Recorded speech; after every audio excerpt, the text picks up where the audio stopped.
Your positioning as a CT player to defend a bomb site should take into consideration the opponent's buy, what utility and what guns they'll have, as well as your teammates' positioning and what kind of teammate they are, how you want to play with them. So to start off with, we're going to talk about having the opponent having a full buy and playing off your teammate. So I'm going to use B cache for an example here. So let's say your teammate, he's playing on site B and you know the other team has a full buy coming in. It would be silly to play on site with him. The reason for this being is Molotovs can come over on a full buy. You know they've got Molotovs, they can throw this Molotov to Molotov off headshot and here. If your teammate's here, you might think, yep, great idea, I'll come join in here. And then what ends up happening, you end up Molotov out, you end up with him here. You don't want two players in the same position. Obviously it's just easy for the T's to kill you. You end up trapped, not as much as you can do. Obviously you can try and flash yourself back out or something. Again, you're just using utility, and obviously you do what you have to do, but you obviously want to make it as easy for you as possible. If you're playing a crossfire with him, I mean different angles, maybe not this one, but you know what I mean, or ask him to move, play a crossfire with you, some kind of setup in checkers where you're crossfiring them walking onto the side or something like that.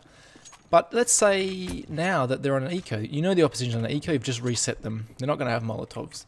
You might think, let's play on site with my friend, and this would be great, because what are they going to do? They got close range weapons. You don't want to go into checkers in this situation. As I mentioned before, you might want to set up a crossfire in checkers if they're on a full buy. When they're not on a full buy, you don't want to do this. Even if you've got two players there, Tech 9s and P250 is so powerful at this range, you don't want to do that kind of thing.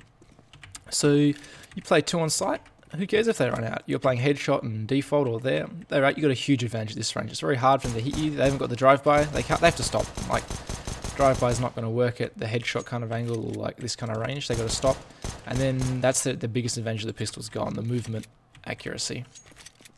And yeah, that's about it, guys. That's very simply it. Considering the utility, obviously patterns of the team, where they're going to Molotov and stuff, and if they're going to rush, and just playing the ranges, playing the smart game where you're not going to get put in an awkward situation according to the other team's buy. And yeah, if you like stuff like this, maybe I analyze some demos on how pros play CT side, check out my channel. Thanks for watching, guys.